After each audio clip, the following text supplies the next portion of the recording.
This is a Drug and Disorder podcast series that address illicit economies and peace processes. I am Astrid Jamar, the host of the series and part of the Drugs and Disorder Consortium as a postdoc based in SOAS, the University of London.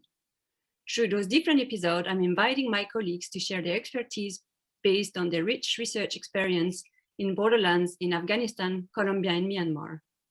Today, we will be discussing with 4 of my colleagues who have dedicated most of their career undertaking research in and about Afghanistan. So first of all, I'm introducing you and welcoming Yasmin Bhatia, who is an expert advisor at the European Institute for Peace supporting the Afghanistan peace process. And prior to this post, she was a postdoctoral fellow within the Drug and Disorder Project here in SOAS, co-leading the Afghanistan research. Good morning, Yasmin. Hi, good morning. How are you? Good, and you? Good. So also, could you tell me in few seconds, what brought you to research illicit economies in Afghanistan? Well, it was, part of the Drugs and Disorder Project. So it was, a collaborative project that I was working on as a postdoctoral fellow, but certainly an issue that I've encountered many times prior to working on the project as well, having worked in Afghanistan in the past during my PhD and before that as well. So that's effectively the explanation. Yeah. Thank you. So I'm introducing Gholam Rasool Mosok Khan from the Organization for Sustainable Development and Research. Gholam Rasool is based in Kabul and is joining us from Kabul today, and is the project manager of the GCRF project and manage all the activities relevant to his organization in Afghanistan within the Drugs and Disorder Consortium. So could you also tell us in a few seconds what brought you to research illicit economies in Afghanistan? Yeah, thank you, Esther. Like you mentioned, I am Gholam Rasool, project manager of GCRF project from Afghanistan. We are working in this drug and disorder project since 2018. Our third guest today is Adam Payne, who is a professor at the Swedish University of Agricultural Sciences. So welcome, Adam. Thank you. And then our final and important guest, Jonathan Goodhan, who is the principal investigator of the Drugs and Disorder Consortium and a professor in conflict and development studies at SOAS. So welcome, Jonathan. Hi, thanks very much. Good to be here. So Yasmin, could you give us a bit of a summary on the peace process and the situation in Afghanistan today? Sure, I can do. So just to start with an overview of where things are with the wider process. So last year, the Taliban and the US government signed a Doha agreement, which set a timetable for US and NATO withdrawal, and also started the Doha process of talks between the Afghan government and the Taliban. So at the moment, the key negotiating groups are the Republic side and the Taliban. Until now, those talks have been bilateral with a lot of support from international actors. So at the moment, the peace process is in quite a critical juncture. So after 20 years of military intervention, the US and NATO withdrawal is imminent. It should be concluded by September, but most people think it'll be concluded actually by the end of next month. So from the Republic's point of view, the security situation is quite serious at the moment. The Taliban hold an increasing amount of territory, including several key districts. By one estimate I read just this morning, the Taliban have perhaps doubled the number of districts under their direct control throughout the country. Lately, one thing we've observed a lot of in local areas is army outposts surrendering to the Taliban. These surrenders are often brokered by local elders. While the Republic has attempted to take back some captured territory, they're rarely successful. So we see kind of the direction of travel is more and more territory under Taliban control right at the moment. The second thing we're seeing right now is an accelerated process of many local communities arming themselves. So one example of this is Hazara communities who have been the subject to a lot of atrocities, a long history of it, but quite a lot lately. and have largely lost confidence in the ability of the government to protect them. But it's not just Hazaras, we see this happening across the country. And thirdly, although the formal Doha process is technically still underway, it's largely stalled for the moment. The international community is pushing to restart these talks with formal mediation by one or more parties.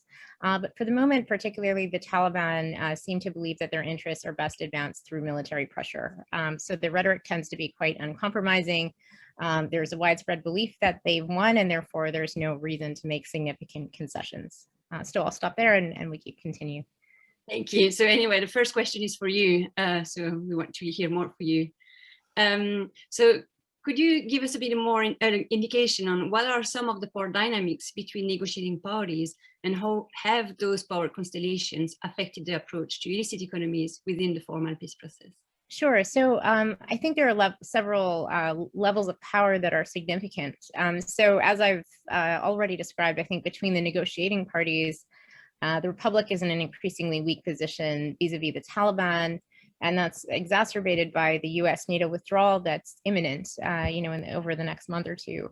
Although the Republic will still receive military and foreign aid from its international partners, the future is quite uncertain at the moment. Beyond that, there's a lot of internal divisions within the government. One can observe that ethnic cleavages within the government, these factions are becoming much more salient. At the moment, also a lack of agreement on a military strategy going forward. And as a result, what we see are many of Afghanistan's warlords, other elites, hedging their bets by arming themselves and their supporters. We do see also many of these elites pushing for changes in constitutional changes, for example, decentralization of power. Some are pushing for the establishment, for example, of a prime ministerial position, for some advisory councils that would have potentially some executive power, whereby they can guarantee some kind of representation for their particular factions. Another thing that some people are pushing for is more powerful governors that would give them a lot more autonomy. And so this maybe links a little bit to illicit economies as well, because decentralization by giving more local control potentially allows parties to retain more control over illicit networks. For example, controlling customs revenue, taxing smuggling routes, etc. So it's certainly important as an issue. So I'll stop there. Thank you.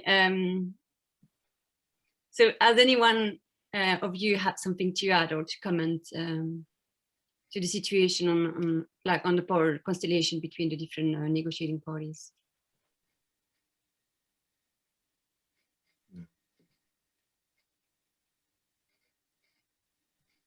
I mean, just one thing to add to what Jasmine was saying there, I think about the constituencies for kind of decentralized power. And I think it's something that we might want to come back to in this kind of major disjuncture in Afghanistan between a political system that is highly centralized. It's got one of the most centralized constitutions in the world, and de facto politics and the political economy, which is very, very fragmented and decentralized. And so I think that's something we may want to come back to, because it links also to the drug economy as well. And so the kind of the tensions between formal politics and informal processes, I think, is something to highlight. Thank you. Yeah, so that is leading us to the second question. So Adam, could you tell us a bit how, if there is any neglected challenges relating to illicit economies within the formal peace process, and how have those unaddressed issues have been affecting the implementation of policy responses or to drugs adopted through the process? Well, I think there's, in many ways, there's remarkably little said about illicit economies, except in a very sort of classical policy response that they're a bad thing and to be done away with. But I think one also needs to think, and it goes back to the comment that Jonathan's just made about, you know, the tension between the formal and the real, as it were. And thinking about the very nature of illicit economies. I mean, we define them as a box, but there really are shades of grey between illicit and non-licit, formal and informal. You need to look at both, in a sense, the content, the commodity content of the economy, as well as the actors involved. And there's a spectrum whereby you have powerful people involved in both formal and informal or licit or illicit economies. There's farmers who are involved in both, so that the dividing line between illicit and non-illicit is extremely blurred. I mean, markets operate not by boxes, but by systems of relationships. They're closely intertwined with the political marketplace. And the sorts of transitions that one might be looking for as a shift from less illicit to slightly more formal to more licit are incremental changes. And there really is none of that discussion, none of that thinking at all, any evident anywhere in anything that I have seen around the sort of peace processes. I think the Afghan government has largely neglected it. The Taliban have offered, in a sense, at one stage, formal closure of it, but then you need to look back to their past history of how they've engaged with it and their engagement now. And I think it's, by and large, people have really not thought about seriously about the interlinkages between political and economic processes at times of transition. Thank you. Okay, so we are coming to the third question. So what are the opportunities, challenges, and changes resulting from the peace process for borderland communities? And Ghulam Rasool, if you could give us some indication. Thank you. In the third question, we have three parts. That is the opportunity part, piece, and challenges, and also the changes.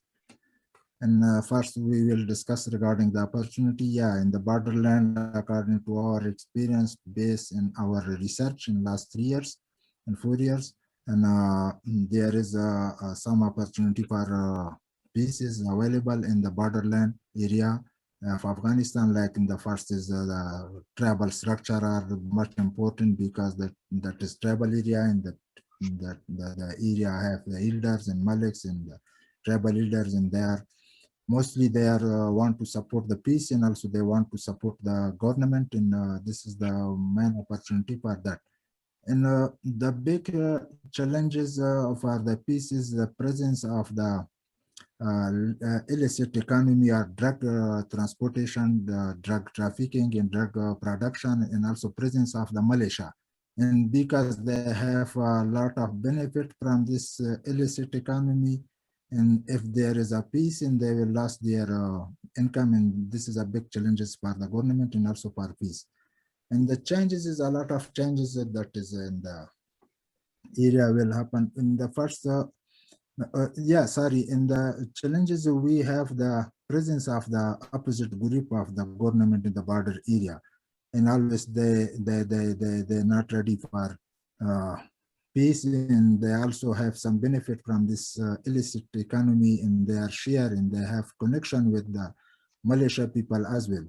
And some of them, they have the negative competition among them, and among the militia and among the opposite group with the militia, because of everyone try to capture the area for their business, for their errand and benefit. This is a big challenge, is the negative competition among the militia, among the tribal people, and this is one big challenge for that. And the changes when the peace arrived, and there is two type of changes. Was it one the changes in the first, which is occur in the borderland, as mentioned, that presence of opposite group, mostly the Daesh was there, and they have a very negative impact on the area, like in Achin district, that was completely Upper Achin was destroyed by the Daesh, and fighting with government people, and also the presence of Taliban there in the area, and also the presence of the other armed group there. If we have the peace, and the main issue is that the drug smuggling will be caused there in the border area, because when we have the powerful government, when we have a peaceful environment in the area, then there is no chance for the cultivation, production, and processing of the drug in the area. Thank you. Yasmin, like when we last discussed, you had some interesting comments to be made about some of the different groups that you were interviewing in Borderlands. And I wonder if you kind of want to bring some of that now or in the last part of Yeah, I mean, I think one point actually that is kind of interesting. So we did actually, just to talk about maybe the Taliban's own perspectives, because, you know, they're themselves somewhat internally divided. So we did some interviews with detainees on the Taliban and Islamic State's side who are in detention. And the issue of illicit economies, I mean, so one thing that that was kind of clear from these interviews is that the Taliban, kind of the mid-level and low-level fighters, don't necessarily have a lot of trust in the Taliban's leadership. They kind of perceive them as corrupt. They perceive them as, you know, not really, in some cases un-Islamic, in some cases, you know, too soft, you know, things like that. And then on the issue of illicit economies, there were a couple of fighters that we interviewed who had defected from the Taliban to Daesh, and who mentioned that the reason that they had done that in part was that they saw the Taliban participation in the illicit economy and cultivation and trafficking as a signal of corruption on their side. And so they were a little bit more, you know, they saw things in quite an ideological way, which I thought was kind of interesting. They also believed that the Islamic State was more inclusive in a particular way. They saw that they viewed the Taliban as being beholden to particular tribe and also to the, you know, dominated by the ISI, so dominated by Pakistan. And they saw Daesh as being more of a kind of inclusive global movement. And so that's, you know, their perception of their participation and their reasoning for it. But I did think it was interesting that there are these ideological differences, even on the insurgent side, you know, that they don't necessarily agree themselves on policies related to illicit economies, but also, you know, all these other issues as well. Thank you. That's also a perfect transition to the last point that we're bringing to Jonathan. So, sorry, Jazz. Sorry, Astrid. Can I just wanted to briefly kind of also follow up on what sure. Gulam saw and also what Jasmine was saying, because I think it's important to emphasize to listeners about why we've asked this question about borderlands. And obviously one reason why we're emphasizing borderlands is this is a place where illicit economies tend to be focused because they're situated on international borders and they're centers of smuggling and trade and they're key kind of corridors and gateways. But they're also critical zones politically as well. And, you know, Jasmine was saying, and Gulam saw just now, about the kinds of formations, you know, Daesh, Taliban, militia, government, social, other kind of political groupings. We think they're absolutely critical to the question of understanding Afghanistan's current political economy and also in terms of understanding the dynamics of the peace process. And we feel that there's an absence of borderland perspectives in the current debates around however we define this peace process, if there is such a thing, which tends to be focused on the national level negotiations between national level elites. And by kind of zooming in on the borderlands, we're trying to show that there's actually a very important perspective that's missing here and will be critical to the political economy that emerges and is emerging in Afghanistan with the US withdrawal. So that's just to say that what Gulam Rasool was saying there is very, very important and needs to be thought through more systematically in relation to this question around what kind of peace can emerge in Afghanistan. Thank you. That's a perfect addition as well to the point and leading us to the final question of the episode today. So how have previous development and counter-narcotics policies shaped how peace is envisioned or articulated within and beyond the peace process? Jonathan. Okay, so I mean, it's a big question and I'm not going to attempt to answer it exhaustively in the time I've got, but I what I'm going to say is a few words about thinking back historically, and how we can read history in terms of previous experiences of transitions in Afghanistan. And in particular, I guess the closest parallel to what we have now is what happened in Afghanistan in the late 80s and then early 90s. And of course, the situation is completely different now. We're in a very different world now than we were at the end of the Cold War. But I think there are some parallels which are worth mentioning. So if we go back to the late 80s, early 90s with the Soviet withdrawal and the collapse of the Soviet Union, and then really the end, or certainly the marked reduction of superpower engagement and also funding into Afghanistan. And this had two kind of key effects that I think are very pertinent now. One is it led to a regionalization of the conflict, that regional actors' role became much more salient. The role of Pakistan, Iran, actors in the Middle East like Saudi and the UAE, supporting proxies within Afghanistan became very, very important, either through state actors or non-state and kind of private flows of resources, finance, weapons, aid, and so on. So the regionalization was a key dynamic. The second one was the increased importance of the domestic political economy. The military fronts, the commanders, the political parties needed to generate resources locally. So there were forms of kind of self-provisioning.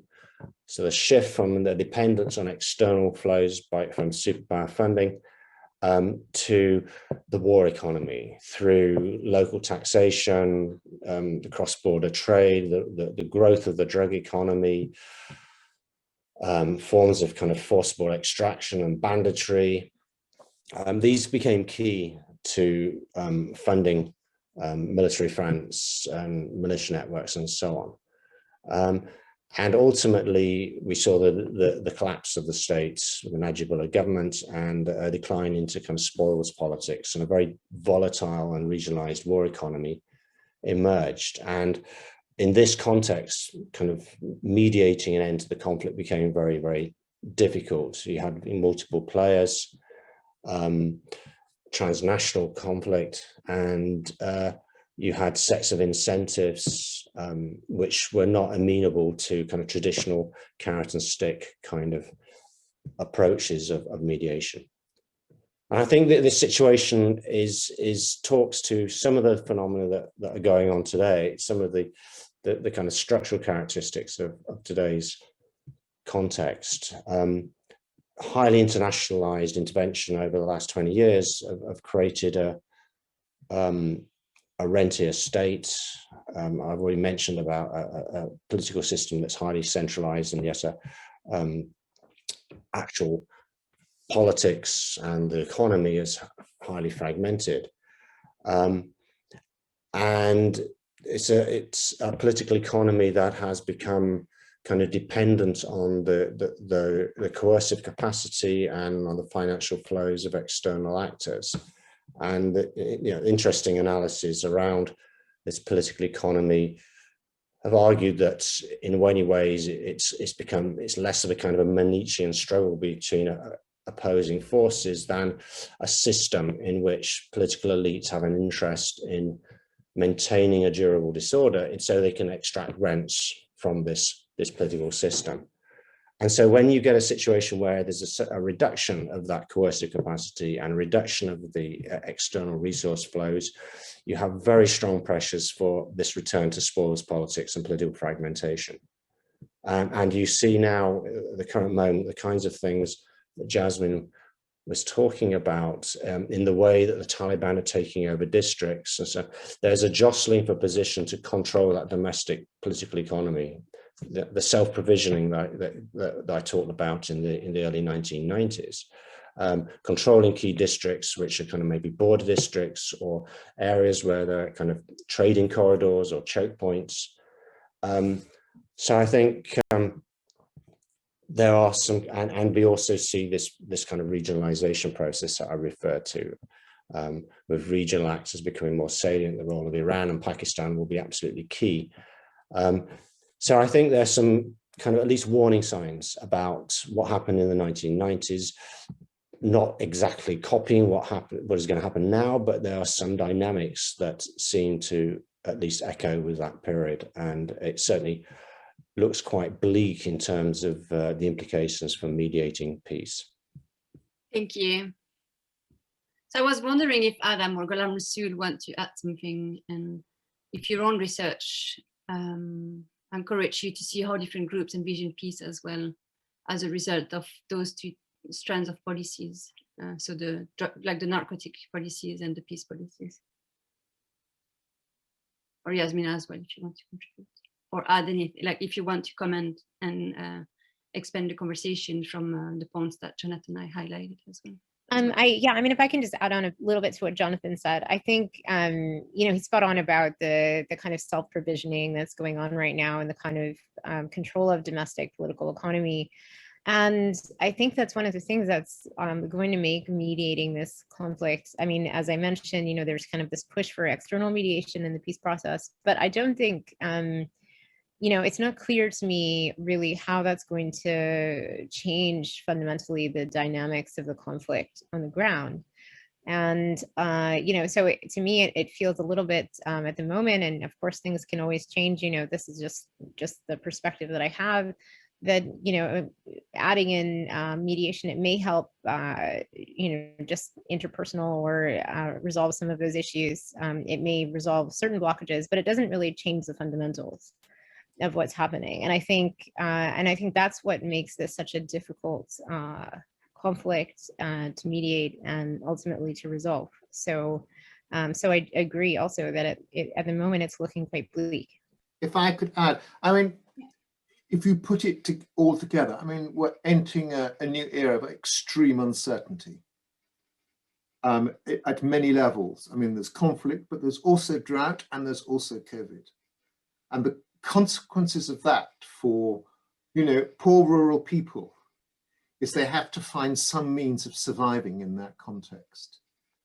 And narcotics are a low-risk crop in a high-risk environment. And in a sense, it provides all the incentives and drivers to continue working within these particular markets, because it's all that they have left.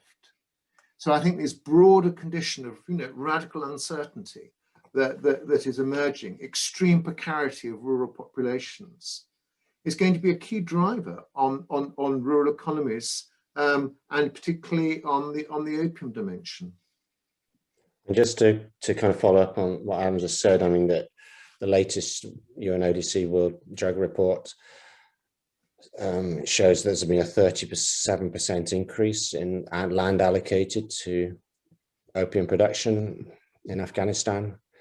It also notes there's a major kind of uptick going on in methamphetamine production. And this is happening at a time when there seems to be a dynamic of increasing kind of militia formation in the countryside. So, you know, there's a lot of things happening within the political economy,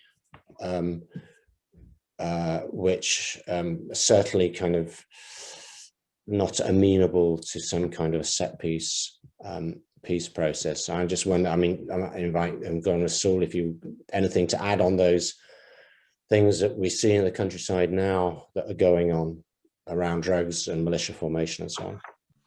Yeah, thank you. That is right. There is two main issues. One, year by year, the area of the drug is expanded, and based on the agricultural land, and also based on the variety of the drugs production. Like now we have, in the past, we have just two types of drug in the country. One was the production of opium that was changed to the heroin, and the other was hashish and marijuana. But now we have very more dangerous type of the drug, it's called crystal. and that source for the crystal is different. That is from heroin, and that is from opium saji, and also from some medicine like tablets and syrups that is easily arrived from Pakistan, and that is processed inside the country, and then back export to different countries, including Pakistan. And also the production of the wild crops in the mountain and central highland of Afghanistan. In the past, the people not familiar with that. That was just the people collected as a wood fire for the to keep their houses warm during the winter with that. But now this is a process with a large amount, and but unfortunately some foreigners laboratory have research on that. In the end, they got the result that is drug crops, and then introduced to the local area, and the experts arrive and they train people here in Afghanistan, and they start the process of that. And the other issue of the new formation of the militia, yes, this is more dangerous, and another factor that the peace process in Afghanistan, the formation of the new militia. This is with the new name, with them, they call that this is the moment of people, or people moment. This is, they're not called for themselves militia, because militia don't have any good history, and they don't like the name of the militia, and they change the name. That is in different provinces, and that is private militia. In each previous jihadi commander, they collect people and they distribute a gun to them. And now they are with the name of that they want to support the government. But exactly that is a big headache and large headache for the government in the near future, and that will create a lot of problem in the country. And it will put the way for the internal war in the country. Thank you so much for those insights from Kabul, Ghulam Rasul. So we are going to wrap up. Is there any final point that wants to be raised quickly before we say goodbye to our listeners?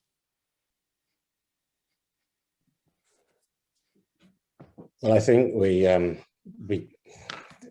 don't have obviously any trite kind of solutions. What we're trying to do here is to bring in insights from the borderlands, and to argue that understanding the political economy of these spaces is very important for understanding the challenge of transforming a war economy into a peace economy. And we have to move beyond rather trite kind of positions. For example, it's frequently said that all the regional actors have an interest in peace and stability in Afghanistan, which there has always been said, but it's about what kind of peace and on whose terms is the key. And what we're looking at here now is not a conflict. Of course, it's a regionalized conflict system, and multiple conflicts entangled at different levels, going beyond national borders, which obviously makes the question of peacemaking far more complex. So what we're trying to do here is to kind of show some of that complexity, which doesn't lend itself to any easy solutions, of course. But I mean, any kind of solutions are going to have to be based on some understanding and appreciation of that complexity. Thank you so much, Jonathan, and thank you for the four of you to take time and bring your very interesting research and discussion with me. And for listeners, we still have 2 more episodes. Who will be cross-country teams talking jointly about Colombia, Myanmar, and Afghanistan, to draw further comparative lessons and generate new thinking to contribute to more durable and inclusive war to peace transitions in region affected by illicit economies. So thank you so much, the four of you, and thank you, listeners, to keeping on board until the end. Thank you. Thank you. Goodbye. Thanks. Thank you. Thanks. Bye.